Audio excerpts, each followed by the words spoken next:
Welcome to Focus on Suppliers. I'm Blake Woolsey. And I'm Jared Davis, and we have a fantastic show for you today because this show is all about you and your professional development. I know we're going to focus on trust, mentoring, communication, behavioral assessments. I had a great conversation with Tim McCarthy of WPI. He's a phenomenal man, has a book on the shelves speaking about mentoring and how important it can be to your career. And it doesn't matter what relationship you're in professionally or personally, trust is really at the core of that relationship. Alex Cornett stopped by from Soderquist Leadership, and we had a chance to talk about building trust quickly. And Don Harris, of course, our very own, is going to be back with Heart of Business, which also can support your professional development. Behavioral assessments are a lot of fun to take your team through because you really get to find out what makes the other person tick and how to communicate with them effectively. I've got a mystery guest coming up about behavioral assessments, so don't go away. It's going to be fantastic. So, Focus on Suppliers starts now.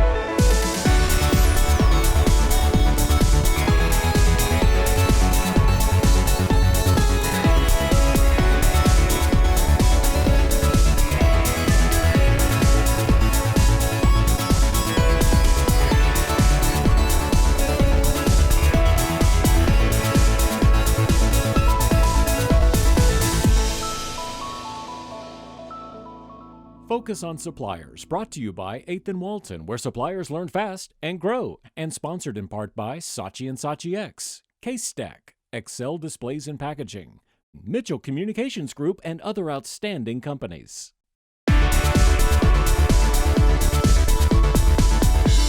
As our show is focused on professional development, we wanted to take a moment to talk about mentoring because that is obviously important, not just in a corporate environment, but in any environment as you are building your career. And we are lucky to have someone who is a CEO and founder of his company come and share about the importance of mentorship. So, Tim McCarthy, you are founder and CEO of Workplace Impact. Thank you for joining us. Thanks for having me. So I want to talk for just a minute about mentorship because it's talked about a lot in business organizations. Why is it so important? You can learn so much from books. You can learn so much from your education and the training and that kind of thing. But really a heck of a lot of what we learn, even in this discussion, is we're learning from each other, right? And so mentoring is that third dimension. That compass. Because a mentor is very different than a supervisor, isn't it? Oh my goodness. In the workplace. Supervisor has almost a technical meaning in my brain, and mentoring has kind of a more universal meaning. What are some mistakes that, say, a mentor makes or a mentee makes going into a relationship? One is obviously listening. Both the mentee and the mentor have to listen. But I think the other is presumption. So the day I got let go from my company that I was with at the time, I was sure it was the worst day in my life. But what I found out, once I had a nice little pity party for about a week or so, and then once I opened myself back up, the first thing I realized was there was a lot of people out there that would be helpful to me if I was smart enough to go find them and smart enough to ask them. But the surprising part, I think, to a lot of people that are changing their careers or changing their lives or any kind of professional development, they think, oh, that guy won't talk to me, that woman won't talk to me. Quite the opposite. Yeah. People love being asked their opinion. Of course. What do we do about mismatches? And sometimes in a corporate environment, you're told you need to find a mentor, you need to find a mentee. Go for quantity. Because well, sure. I mean, if you talk to 3 people as a mentor, you got a lot less chance to find a good mentor or to find lots of good information than if you talk to 6 people as mentors. So don't just assume that the first person that you talk to about mentorship or the one you're assigned. Or the one you're assigned. Yeah. Or the first person, don't assume. That would make a lot of sense. Okay, one nugget to take away for a mentor or mentee in this discussion. One nugget. Be grateful and show your gratitude.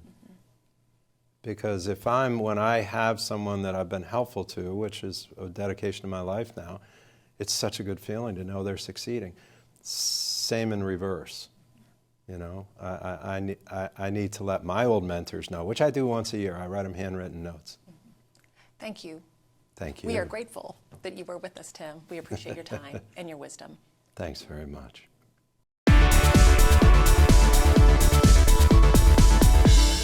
Well, we've heard a little bit about mentoring, and as we continue to talk about your professional development, it goes without saying you really can't do this in a silo. It comes down to building those great relationships personally and in the office. That's why I'm glad to have Alex Cornett with Soderquist Leadership here to talk about building those personal relationships in the office and outside. Thank you so much for joining us, Alex. Thank you for having me. I wanted to ask you, in your experience, whether it comes to relationships in the office or with clients, what do you find is at the core? You know, that's a really good question, and it probably has multiple answers because it's a complicated thing. Relationship development is usually something that takes quite a bit of time and quite a bit of an investment on an individual's part. Sure. But for me, in my experience, the one thing that I think I have seen more consistently is that the key thing to developing good relationships is trust. Okay. Okay. Now, as you talk about trust, is there an actionable way to define this as we think about the trust that we're building with clients? You know, the way I like to think about trust is a combination of objective results and subjective feelings. Okay. So when I say objective results, let's just say you and I are working together, sure, and I consistently deliver for you what you want me to deliver. That over time you will grow to trust, right? Sure. From a subjective side, if I'm delivering you those results, but how I'm delivering them for you, it just doesn't work for you. It doesn't fit well for you. Right. It may erode trust a little bit. So a combination of subjectively how an individual feels about someone and also objectively how that person is delivering results for them usually is a good formula to figure trust. Okay. We have so many things at our fingertips in business, but one thing we don't have is the luxury of time. Correct. So when we're thinking about building trust with a client or with someone in the office, is there any way that we can speed up the process to build a good trusting relationship quickly? You know, I would say trust is really an interesting phenomenon, right? There's about 4 or 5 things you can do consistently to build trust. There's about 100 things you can do that actually break trust. And a lot of times you don't even know you've done them. And so I think a good thing for people to remind themselves of is to remind themselves of their values, what's important to them, and that they're able to articulate those well, but more importantly, that they're able to live those out consistently. Sure. A friend of mine once told me that that it was really it was good to know what your values were, to live those out, and that the tongue in your mouth and the tongue in your shoes should always be pointed in the same direction. And so I try to live by that myself. The other thing too is just to be mindful of the fact that there are relationships around you that have built trust with those folks that you're trying to build trust with.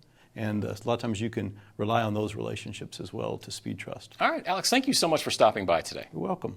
And we'll be right back. Suppliers, get the latest retail news 24/7 at Walmart News Now. Smart brands and retailers realize that for today's consumer, few things speak to them more than speed and convenience. And they're focusing on this to grow. There are services that deliver the ingredients for gourmet meals to your door. Online retailers are offering everything from 1-hour pickup to same-day pickup in a nearby locker. Meanwhile, brick-and-mortar retailers are offering next-day grocery pickup and will even bring your order to your car. And this is only what's available right now. There's speculation around floating blimp warehouses and having things arrive to you right when you realize you need them. Amongst all of this innovation, there will be losers. Ensure you're on the winning side of this highly competitive environment by truly understanding your consumers' needs and quickly leveraging those behaviors to drive innovation and convenience in the total customer experience. What if you created a town today? What would that town stand for? What matters and what would stand out? And where would you find this new town? Bentonville, Arkansas. Visit Bentonville, a new American town. K-Stack, the leader in collaborative retail consolidation programs. We offer the supply chain expertise needed to navigate the challenges of selling products with the world's largest retailers. And we provide customers with a customizable, scalable, environmentally sustainable supply chain with the same advanced technology typically used by larger rivals. By leveling the playing field, K-Stack lowers distribution costs and increases overall margins. K-Stack, retail logistics is what we do. Kaya weighed just 1 pound 1 ounce at birth. She was one of about 380,000 babies born prematurely in the U.S. Help the March of Dimes protect babies like Kaya who are born too soon or very sick. Sign up today at marchforbabies.org. If you need answers and need them now, chat with us. Talk with our ReaderLink experts online during business hours Monday through Friday. They'll quickly help you find what you need or point you in the right direction. Go to 8thandwalton.com/chat. We can help. We can't have a show about professional development without talking about the way we present ourselves and that confidence that we need when we're in meetings with colleagues. That's why I'm so excited to welcome Sarah Franks, who is Vice President of Marketing and Operations for Dale Carnegie, also one of the Dale Carnegie Talented Trainers. So great to have you, Sarah. Thanks. It's so great to be here. When we think of Dale Carnegie, our mind goes right to presentation skills, but it's so much more than that. So tell us about some of the work you do with your clients. Yeah, so presentation skills is a big deal for professionals. How we represent ourselves is huge in the workplace. And public speaking is the #1 fear in America. So we see people coming to us on a pretty regular basis, wanting to fine-tune how they come off and wanting to face the fear that public speaking brings to the table. Sure. And so high-impact presentations is one of our 4 key programs. And in that program, we go through and break down those barriers. And really, after 2 days, people walk out of that almost fearless, excited to go present the next one, which is a totally change of pace from what we're used to. But that's just one of our 4 core programs. The most famous, if you will, globally, and right here in this area, is the Dale Carnegie course. We have 2 other core programs, our sales and our leadership. But the big part of our business is what we call corporate solutions. So that's when we go into a company, we figure out what their needs are, what their strengths are, what their weaknesses are, and we custom make programs to fit their needs. And then we go in and train it. But with anything in Dale Carnegie, whether it's our 4 core programs or our custom solutions, we all go back to what Mr. Carnegie said. And he said, people have far more potential than they ever dreamed that they possessed. And so our job in Dale Carnegie is to pull the potential out of people and turn into performance personally and performance for organizations. One thing I think everyone watching can benefit from, and one of my favorite parts of Dale Carnegie, was living in day-tight compartments. Yes. Will you talk to us about living in those day-tight compartments? Yeah. So day-tight compartments is one of the 30 stress and worry principles that Dale Carnegie wrote about in his book, How to Win Friends and Influence People. And day-tight compartments is universally known to be a Dale Carnegie thought process. And what it is to live one day at a time. Now, that doesn't mean you don't learn from your past, and that doesn't mean you don't prepare for the future. But it does mean when I'm sitting in that meeting at 4 o'clock, I'm 100% focused on the people in that meeting. Sure. I'm not worried about my meeting on Friday. I'm not worried about my kids' dance recital and getting them to practice or not. I'm really focused right in front of me on who is in front of me and what we can do in this meeting to get the best out of it. So it's a lot about being 100% focused. One thing I really want to know from your perspective is we live in such a technologically advanced society, and there's kind of an unfair stigma that the more technological we get, our soft skills are really suffering from that. What do you see from your perspective? Yeah, there is a little bit of that, but if we go back to what really the importance of soft skills are, technology is all around us. I mean, you can very rarely go 10 minutes of your workday without picking up some form of technology. And so it's there, and it makes us better for it. It makes us better professionals and more efficient in a lot of different ways. But if you look at the heart of every single piece of technology that's in our world, there are people there. People are developing this technology. Take IBM's Watson, for example, the supercomputer. Right now, there's over 2,000 employees that work for IBM that are focused on Watson. So these 2,000 people are globally. They have to work together. They have to learn how to communicate, learn how to deal with conflict, and most importantly, with technology, how to be innovative. And you can't have an innovative environment without the soft skills. Right. And if there's one thing you could leave us with to remember during our day to better present ourselves, what would it be? Focus on the other person. We are a very selfish society. We are very self-paced. So if we put the focus on other people and do it sincerely, Mr. Carnegie said we'll win in the end. All right, Sarah Franks, thank you so much for spending some time with us today. You're welcome. Thanks for having us. As we continue to talk about professional development, behavioral assessments that your team goes through can be very beneficial for internal relationships and communication. You may have seen my next guest about 9 minutes and 28 seconds ago when she did a wonderful interview. It's my partner in crime, Blake Woolsey from Mitchell Communications. How are you? I am happy to be on this side of the table. See, you get the hard part. I've got the easy part now. I know, it's kind of fun, I would say.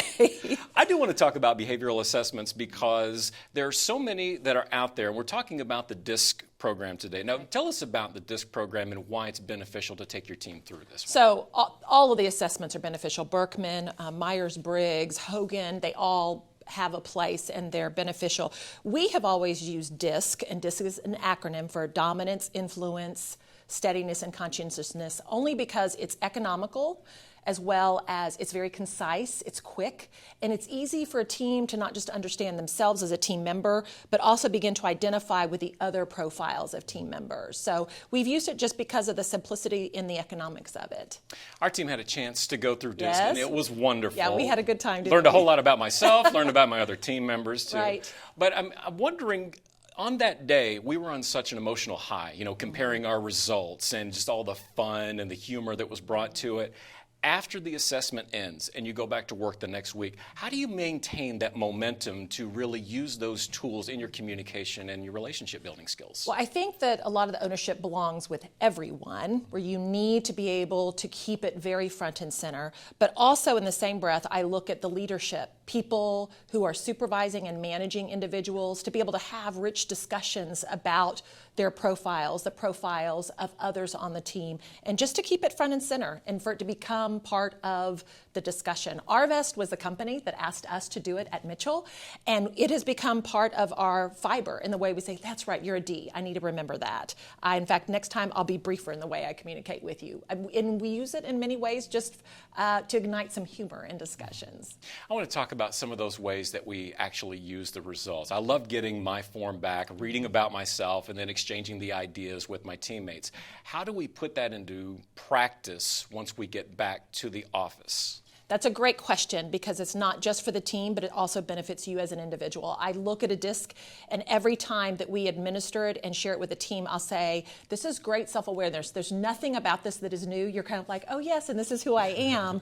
But it helps you on your own performance evaluation. Where do I know that my strengths are? Where are areas that I need to work? Because even if you have a profile identified, which everybody does, it doesn't mean you're also don't have the other profiles. Mm-hmm. It's how then do I work with my leader or a mentor to help me grow and work on those areas where I know I'm not as strong. And then for teams, especially in moments of conflict, to be able to have conversations with one another in a real way, identifying with the action, not the person, and to talk about their profiles. Well, this is how I am communicating this information, and this is how I know you're receiving this information. I think it helps with conflict in addition to your own professional development.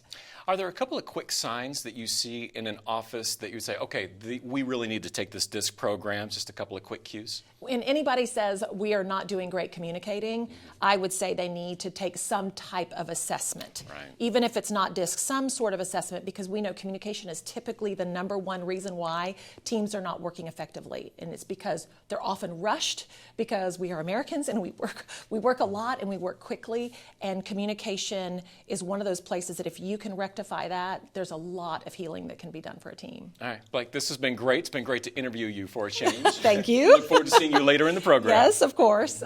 Thank you. And we'll be right back. Take your career to the next level with our accounting, invoicing, and deductions class. What if you created a town today? What would that town stand for?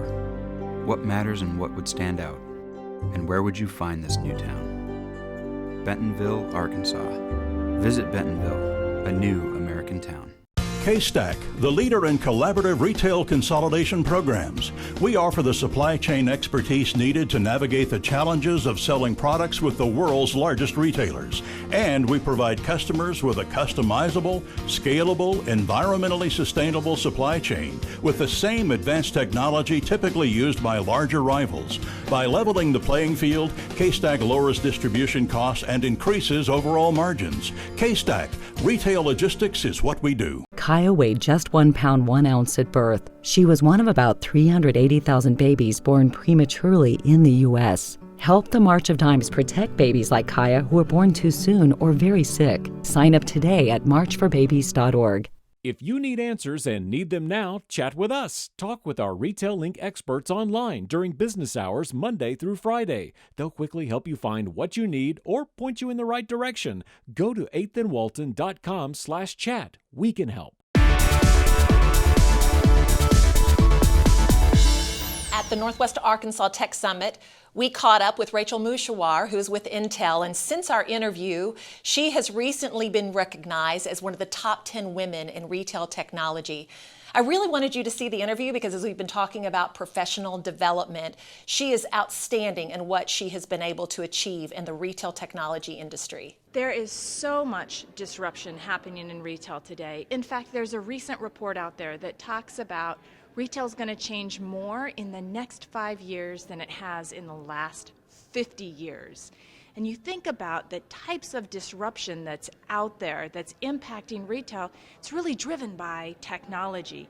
It's driven by the adoption of smartphone usage. It's driven by, consumers being so attached to their devices.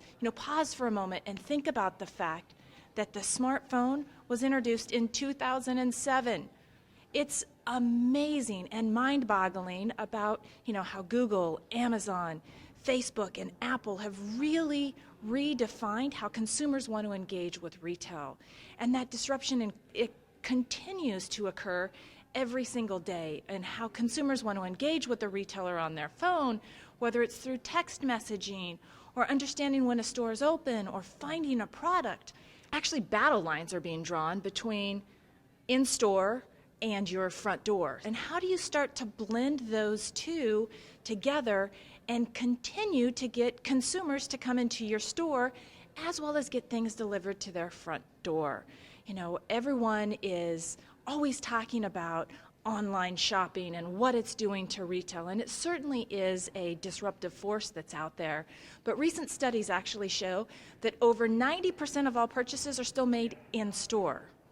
So you think about this advent of technology and this increase of adoption from users, the real disruption for retailers is, how do I continue to use that technology in my store to engage my consumers and keep them in my stores longer, number one. Make sure that the inventory that I have in my stores is there so that when the consumer goes in, they can actually quickly find it. And what's the experience like when you're walking through a retailer? How do you engage that consumer? There's so many different types of disruptions going on. It's a great time to be in tech, and it's a great time to be in retail. Hi there, and welcome to the Heart of Business in Northwest Arkansas. I'm your host, Don Harris, and today we have an organization with us that's really helping professional women in the area, and that is Dress for Success. And today we've got Virginia Germann with us. You're the executive director of the Dress for Success organization here in Northwest Arkansas. That's right. And we're very glad to have you. Welcome. Thank you. I'm glad to be here. Now, you have not been around that long, but you're growing like crazy. Tell us about the growth you've had and how many people are involved with Dress for Success. Sure. So we've been around since August of 2013. So we're into our fourth year. Okay. And since then, we have served over 600 women. In the last year our goal was to serve 300. So half of that in just 1 year. We actually served 329 last year. So we are growing a lot in just the last 3 years. Well, there's a lot of need out there too. That's wonderful. And when you hear the title, you think about Dress for Success, but it's not necessarily about matching your blazer and your shoes, right? Well, it's not just about that. We have a motto that we say it's way beyond the suit. So we offer career services, which is mock interviews and resume help, as well as workshops and programs that help women secure their jobs, but also retain and grow their careers. How do women get involved with your organization? Where does that membership come? Where does that 600 come from? Mm-hmm. All of our clients are referred to us by partners out in the community, such as Goodwill, Workforce, the women's shelters, anyone who provides services to women, whether they are just looking for a job or if they need assistance with just their outfits and they already have jobs. So women are referred to us, we make appointments with them and then work with them from then on. Oh, that's great. Now, to help these women be successful, I mean, Northwest Arkansas is looking for professional women to carry roles. I mean, there's a lot of healthy businesses in this area. Mm-hmm. For someone that might want to help or be part of that, what do you need right now? What are the needs for your organization? Right. So we have a goal this year of reaching 400 women. And so what that means is that we need help with volunteers, professional people, men or women, who want to help us help our women. And we need mock interview help, so we call that a career services volunteer. Okay. We need people that can help them with their interview skills, as well as coach them a little bit once they have their jobs. They might have a few questions or issues go on in the workplace, and we need volunteers who are available to help them with that. So that career services volunteer is very, very important, and we're finding that our referrals are referring more and more women who need that help. So that is our biggest need in terms of volunteers. So there's a lot of components that come in getting ready for an interview and trying to get into that workforce. And people that have real hands-on experience in hiring people, interviewing people that could help you through that process. There's nothing like the real world, right? Right. And that's why what's awesome about this opportunity is that we actually now have the capabilities of doing it remotely. So we had our first FaceTime mock interview experience just a couple of weeks ago, and it went really well. So the professional is off-site and couldn't make it to the boutique in time. So for our client, we would love for everyone to be able to be face-to-face with the clients, but they can also do it remotely, whether through email or FaceTime, Skype, or whatever the situation needs. A lot of flexibility to help. That's wonderful. Thanks for what you're doing. It sounds like a wonderful program. Thank you. And we will see you next time on the Heart of Business in Northwest Arkansas. Now it's time to have some fun. I'm always excited when Brenda Allison from ReaderLink gets to stop by because I love finding out what's new on the bookshelf. Great to see you again, Brenda. Thank you for having me. Glad to be here. It looks like today we've got something for everyone. As usual, we can start with the kids' book. Okay. So this is the pre-kindergarten jumbo workbook. And, you know, now everyone's very concerned about their children and will they be ready for school when the time comes? And, you know, we're starting to think about that. So you can see it has lots of different fun activities. You can trace the letters and write them, so it helps with handwriting, it helps with colors, matching, concepts, letters, even starting to build words and read, so you can be sure that your kid is ready to go to school in the fall. Yeah, kindergarten's a whole new ballgame nowadays. That's right. We didn't have to prepare when I was in kindergarten. You're so right. It's a great investment for your child. This is an interesting book. Very nice. And it keeps them entertained for a long time if you need that. That's half the battle, staying entertained when you learn. Yeah. Okay, speaking of entertainment, I see Oprah. Here's Oprah's new cookbook. So she was here for Saturday morning meeting in January to talk about this new cookbook. She invested in Weight Watchers and lost 42 pounds in the last year. Has been very vocal about how she's been able to eat the things she likes and still lose weight. And that's a lot of what's here in the cookbook. And she's included recipes from some of her favorite chefs. And here you can see there's even some fried chicken. Yes. And here's like the lighter fried chicken. You bake it. So, you know, a little something for everyone. And, you know, that you can eat what you want and still lose weight. And just because it's healthy doesn't mean it doesn't look and taste great. Outstanding. I'm going to be taking a look at this, too. Yeah, so there you go. What are you reading now, Brenda? I always am interested in what's on your bookshelf. Yeah, so this is called Big Little Lies. The author is Leanne Moriarty. She's Australian. And a new miniseries is starting on HBO on February 19th with Reese Witherspoon, Nicole Kidman, Shailene Woodley. And it's kind of a mystery. You know at the beginning that there's a murder, but you don't know what happened. And a lot of the characters are PTA moms, and there's a little bit of snark, and some of the themes of you don't really know what people's lives are like behind the scenes, and especially in today's world of Facebook and Instagram, it's good to know that people aren't necessarily who they seem. All right, Brenda Allison, thank you so much for joining us again. Thanks for having me. We'll be right back. Our guests enjoy staying at the 21C Museum Hotel and hosting dinner, meetings, and product launches there. We learned some great tips in this show. Yeah, this has been my favorite show so far, especially talking with Alex Cornett from Soderquist Leadership. I love talking about trust because there's so many ways that you can build trust, but hundreds of ways you can destroy it. Once it's gone, very hard to get back. Yeah, very, very hard to get back. I enjoyed the conversation with Tim McCarthy from WPI, and the idea that you don't have to have just one mentor. Often it's the idea of I need one person and a few different people. It's not so bad to have as mentors. In our interview about the DISC behavioral profile, I didn't get to ask you any questions. I'm an open book. What do you want to know? What is your profile? So I came back as an SC, which means I'm steady and conscientious. Which means you're all about the team and you are all about the details. Extremely detailed. I am none of those things. I am a high I, which is about people, and I'm all about goals. I'm a D, dominant. See, I can't stand people and I hate their goals. Oh, even we're a good worse. compliment. So yes, all right. We'll see you next week. We're going to be focused on e-commerce.